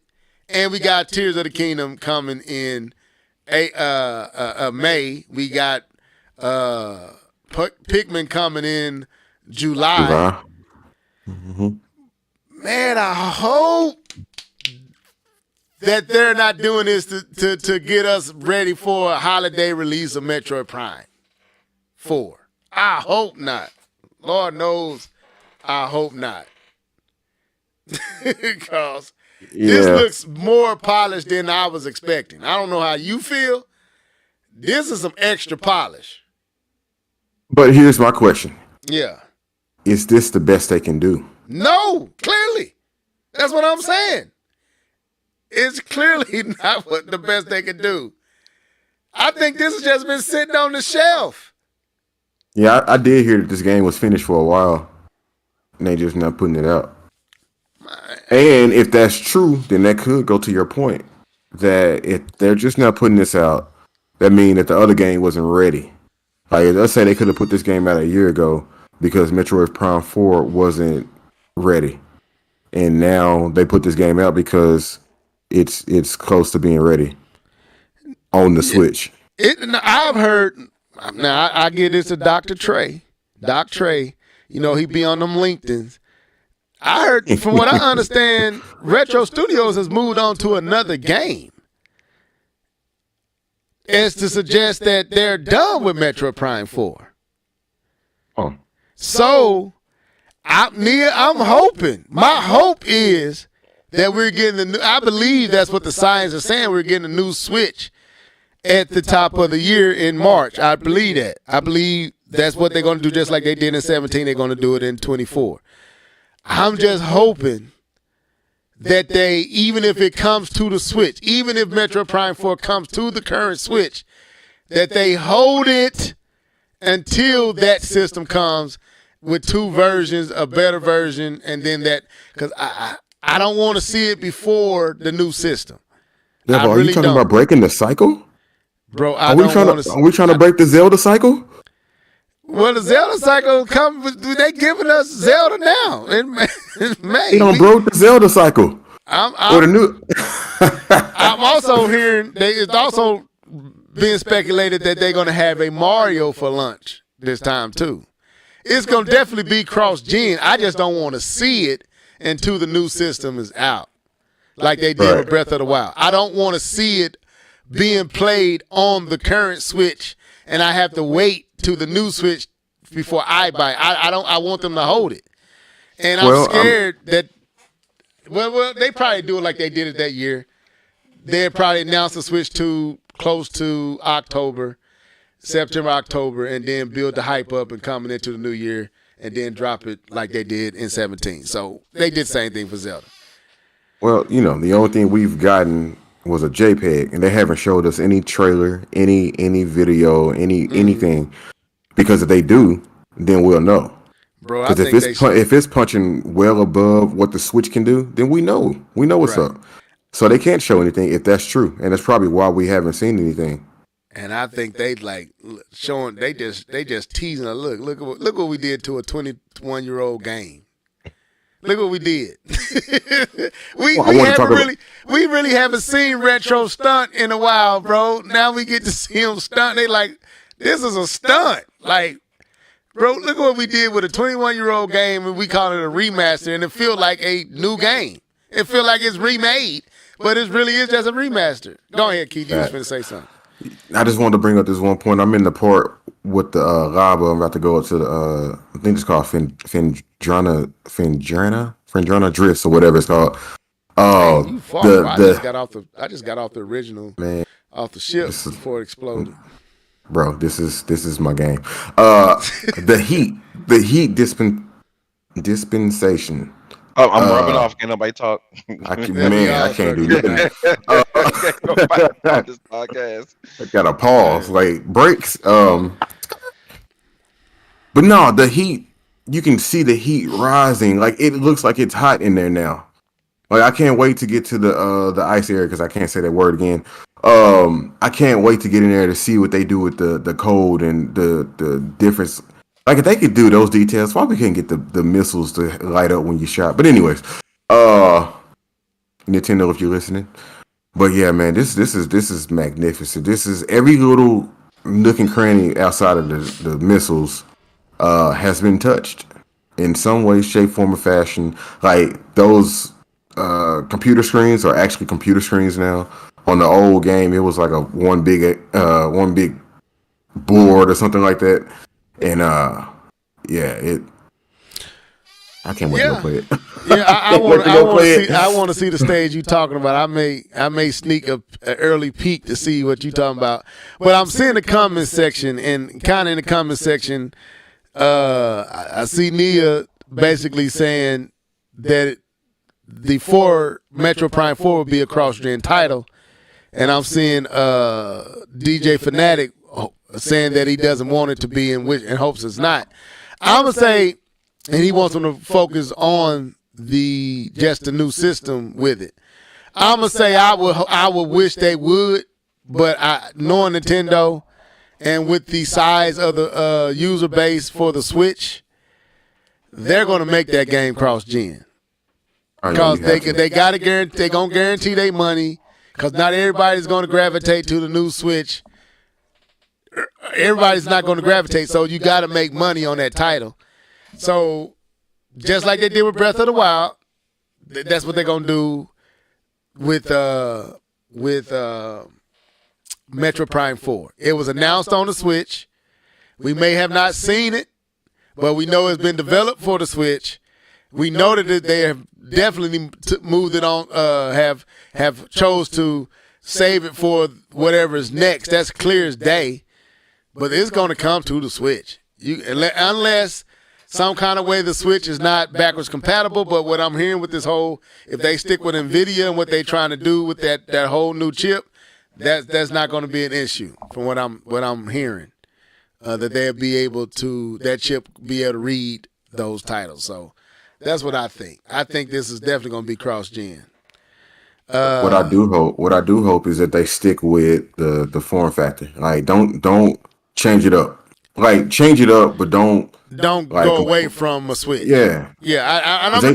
And I was wrestling with if that's what I remember. We had that conversation with D2K was here, and did I want a powerful under the TV console, or did I want a more powerful Switch? And as much as this was reminding me of the days of Nintendo being that powerful console, I'm gonna be honest. I kind of like the comfort and ease of use of the Switch. I just want it to be a little bit more powerful. That's it. And if they do that, and I'm missing the Laker game on, man, I forgot the Laker game was on. But if they do that, I'll be satisfied. But I'm not gonna lie. I would love to see Nintendo jump back into the power race. But go ahead, talk real quick, and then I'll jump back on. Hey, Bon, you got anything you want to add to the Metroid fanatic? No, I not really. I think the remake is well done. I if anything I want to talk about is the stealth dropping, which is different for Nintendo. I like it. It seems like it's becoming a trend to kind of pick a title and kind of stealth drop it. I know Sony has done that a couple of times as well during E3. They've stealth dropped some things, so it's not a brand new thing, but it's good to see that companies are kind of embracing that style of marketing. Kind of just the boom, here it is, boom, you're looking for this, type of type of releases for the game. And I think from the reception that this is the type of game you can do, and maybe it would have did well also with some advertising behind it as well. But to see that people, kind of getting that itch back. So I if anything, I would want to think, that this may be a trend that's going to continue, and it's good to see that all three companies are kind of diving into it. But I think it's a good trend. I think surprising gamers with something of quality is good for your brand and just good for the whole shebang. Right. Nobody expected I ain't mad at that. Nobody expected this to be when we saw it, we was expecting coming in 2 months or whatever. To see available tonight, digital, and available February 22nd, physical. I was like, forget the physical. I'm getting this digital right now. Shoot, I'm almost to the point. Do I need physical anymore? So, but no, this was. I mean, not that, like Nia said, they have done stealth drops before, but I wouldn't expect them to stealth drop a title like this at the quality that it is. This is interesting that how good this is, and the more I watch it, the more I'm shocked that they didn't put more marketing behind it. That's like true. That's tripping me out. Like, they could have easily sold this for $59.99, easy. If you could sell Twilight Princess, go look at Twilight Princess Remastered compared to is it on the Switch? Yes. No, it's not. It was on the Wii U. Wii U. Yeah. When they remastered Twilight Princess didn't look, I don't care what, that game still looked ugly. I'm sorry. That game was ugly. Both that and Skyward Sword did not Skyward look good. Sword does not look this good. I'm sorry. It doesn't. Skyward, and I know, like Nia said, it's because of the corridors, and they got more, they can squeeze more because they're not showing, showing tight spaces. But looks is looks. It may may not be as technically difficult to make, but visually it looks better than both of them titles, and that's all that matters at the end of the day is the visuals and how people. And this looks noticeably better than both of those remasters. And this game did get no marketing, none. This game is older than those games too. You're right, Nia. The fans marketed, but Twilight Princess got marketing. Zelda Wind Waker HD got marketed. Skyward Sword got marketed before you had build up to it. This literally, it exists and you can buy it now. Like, wow, that was, and it's visually stunning. I'm geeking out, but I don't want to hold us any longer. This Hold on, I do. Go ahead. I do want to say this. I'd honestly take another Wind Waker remake. Nah, I think I'm done. I think I'm done with Wind Waker. I would take another. I do one more. Give me one more, and then I'm done. Nah, after playing through it on the Wii U, I enjoyed it, but I'm like, man, nah, I can't do this one again. I want Ocarina of Time. Redo Ocarina of Time. They did. No, I'm talking about on the home console. I wasn't buying no 3DS, man. I wanted to play it, and it looks good. What I've seen, it looks a lot better than the N64 version. But they need to do that game like this. I'll be there for that. Yeah. What Zelda came out on the GameCube? Wind Waker and Twilight Princess. Wind Waker looked amazing. Ain't that amazing that all the games that came out on the 64 and the GameCube still look amazing to this day?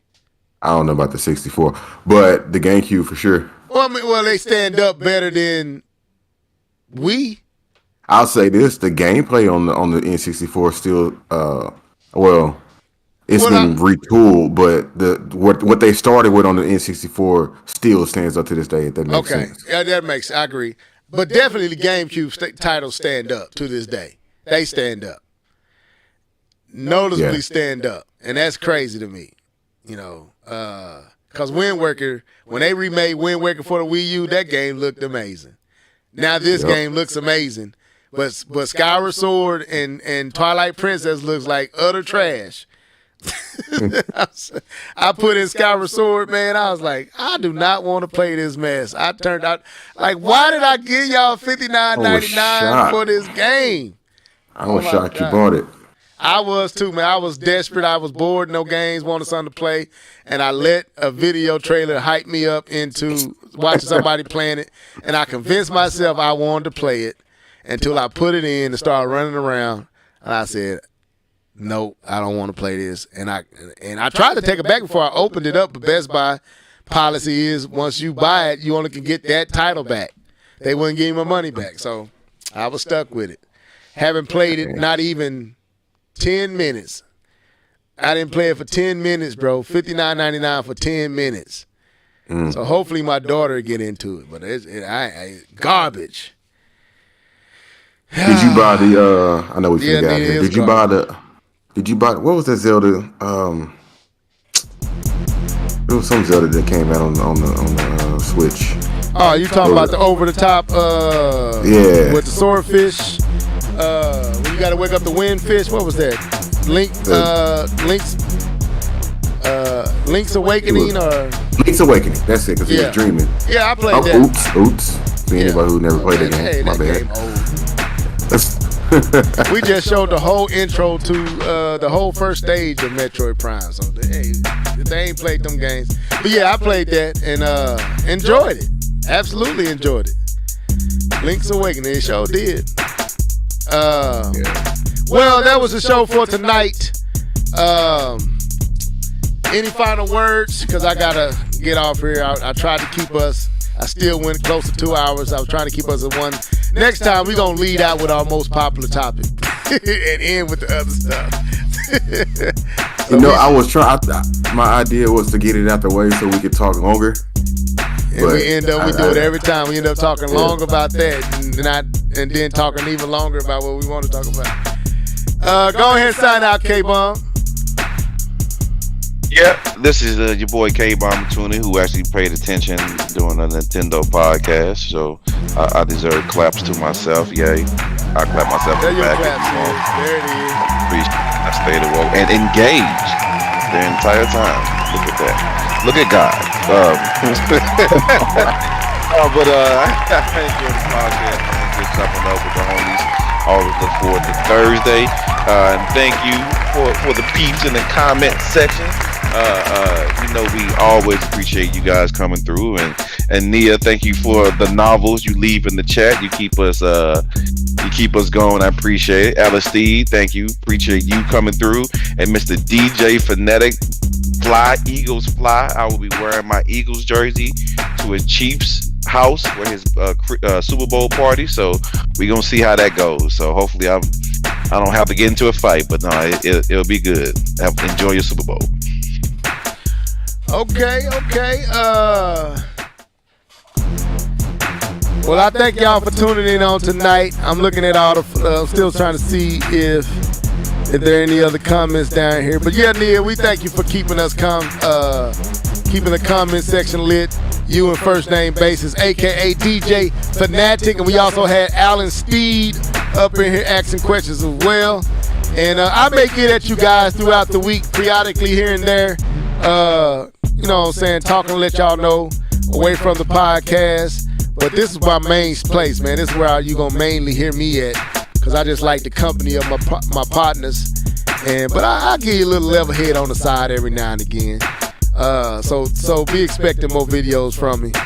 But any final words? Are we done? Are we finished? Is that it? I'm gonna shout out your boy, man. I'm gonna shout out LeBron, man. I'm gonna say he's at the top of the points, man. I'm gonna shout him out, and I ain't gonna throw no shade on it. I'm just gonna say, hey, man, he the king of scoring. Congratulations, Mr. You know King what? James. All y'all can get this. Congratulations. All y'all can get that slap yourself. I don't care. Deserve everything you did. You have shown greatness for 20 years. It has been a joy watching Mr. King James play basketball, and even at 38 years old, be doing what he's doing. I think it's an awesome thing. So congratulations to you. I appreciate that, man. I felt like LeBron would be honored to hear what you just said, but you can get that slap yourself too. I don't care. Nope, not letting you have it.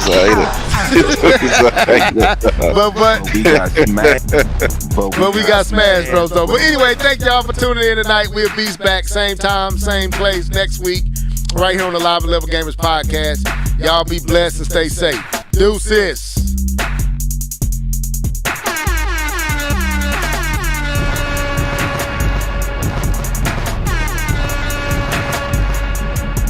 But we got smashed, bro. But we got smashed.